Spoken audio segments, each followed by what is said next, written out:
Terakhir yang saya sampaikan bahwasanya tugas kita di sini adalah untuk beribadah kepada Allah. Kata Allah Subhanahu wa taala, "Wa ma khalaqtul jinna wal insa illa liya'budun. Ma uridu minhum min rizqin wa ma uridu an yut'imun. Innallaha huwar razzaqu dzul quwwatil matin." Kata Allah, tidaklah aku ciptakan jin dan manusia kecuali untuk beribadah kepadaku. Aku tidak minta rezeki kepada mereka dan aku tidak minta mereka memberi makan kepadaku. Innallaha huwar razzaq. Justru Allah yang beri rezeki. Justru Allah yang beri rezeki. Nah, kalau Anda berusaha dan tidak lupa beribadah kepada Allah, yakinlah Anda akan dijamin rezekinya oleh Allah Subhanahu wa taala. Yang jadi masalah jika seorang mencari rezeki ngoyo, kemudian berusaha payah, lupa untuk beribadah, ya. Ini yang jadi masalah. Ini yang menjadi masalah. Dia lupa bahwasanya tugas dia di atas muka bumi adalah beribadah, bukan mencari rezeki. Rezekinya, ya, mau ngoyo atau tidak akan datang kepada dia. Seorang mukmin yang penting berusaha. Mau dia berusaha payah, mau dia sedikit-sedikit, intinya dia berusaha. Mau dia mati-matian berusaha atau kurang mati-matian, rezekinya sama. Rezekinya sama. Taruhlah dia mati-matian hari ini dapat 1 juta, nanti anaknya juga sakit, harus ada keluar duitnya. Maka kalau dia berusaha hari ini sesuai dengan waktu yang wajar, sisanya dia baca Quran, sisanya dia insya Allah Allah beri berkah.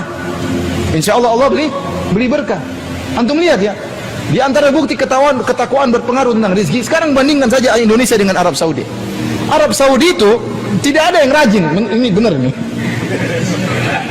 Antum pergi kantor-kantor, mana ada yang rajin kemudian bekerja banting tulang seperti kita, part time, tambahan time dan time yang lainnya.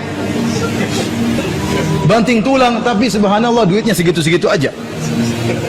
Di Arab Saudi orang santai-santai minum kopi, kita lagi setengah mati, dia sabar katanya minum teh dulu, ngobrol. Waktunya sholat, dia sholat.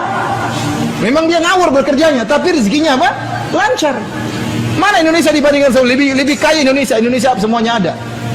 Minyak bumi ada, gas bumi ada, hutan ada, semua diekspor. Bahkan perempuan pun juga diekspor jadi TKW. Saking banyak yang diekspor. Tapi tidak kaya-kaya. Kenapa? Kurangnya takwa saja. Supaya anak kasih keyakinan sama antum bahwasanya takwa itu berpengaruh dalam masalah rezeki. Allah yang mengatakan, "Wa may yattaqillaha yaj'al lahu makhraja." Barang siapa yang bertakwa, Allah berikan jalan solusi. Wa yarzuquhu min haitsu la yahtasib. Dan Allah berikan rezeki kepada dia dari arah yang dia tidak sangka-sangka. Maka antum berusaha, antum bekerja, waktunya salat, ya.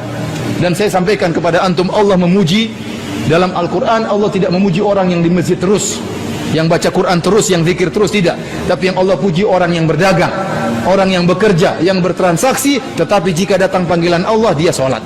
Kata Allah Subhanahu wa taala, antum catat ayat ini biar antum tidak lupa-lupa, ya. Jangan sedih jadi pedagang, ya. Masuk surga tidak harus jadi ustaz.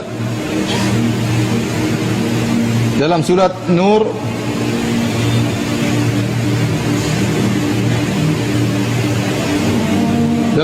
ayat 37. Surat 24 ayat 37. Surat ke-24 ayat 37. Kata Allah, "Rijalun la tulhihim tijaratun wala bai'un an dzikrillahi wa iqamis salati wa ita'iz zakah. Yakhafuna yawman tataqallabu fihi al-qulubu wal absar." Para lelaki yang mereka berdagang, mereka bertransaksi, tetapi perdagangan mereka dan transaksi mereka tidak melalaikan mereka dari mengingat Allah, dari solat. Ini yang Allah uji, Allah puji orang-orang seperti ini. Kenapa mereka hebat? Mereka harus cari rezeki. Kenapa? Karena mereka punya tanggung jawab untuk ngurus anak dan istri. Mereka harus bekerja. Kenapa? Mereka ingin menafkahi orang tua mereka. Tetapi pekerjaan tersebut tidak melalaikan mereka untuk solat, untuk berzikir kepada Allah, untuk mengingat hari kematian, untuk ikut pengajian, untuk bersedekah, untuk baca Quran. Ini yang hebat seperti ini. Ini yang Allah puji. Maka saya katakan, Allah tidak memuji orang di masjid terus baca Quran terus nggak pernah bekerja. Tidak, ini tidak pernah disebut dalam Al-Quran. Justru sebaliknya, Allah memuji orang yang bekerja, namun pekerjaannya tidak melalaikan dia dari apa? Dari mengingat Allah Subhanahu wa taala. Dan husnudzon kepada Allah. Allah tidak akan membiarkan kita kalau kita bertakwa kepada Allah. Antum dulu waktu dalam perut, siapa yang kasih rezeki? Antum nggak bisa apa-apa dalam perut, Allah sudah kasih rezeki. Sampai 9 bulan Allah kasih rezeki melalui ibu antum. Setelah itu antum keluar bayi, nggak bisa apa-apa, cuma bisa menangis. Tahu-tahu Allah beri rezeki dengan air susu dari ibu antum. Tahu-tahu Allah sudah latih bagaimana cara menyusu dari ibu antum. Allah yang latih, sudah tahu, tiba-tiba sudah bisa. Allah kasih rezeki. Kemudian Allah kasih rezeki sampai ente besar, sampai kuliah, sampai lulus. Tahu-tahu takut, jangan-jangan saya nggak dapat rezeki.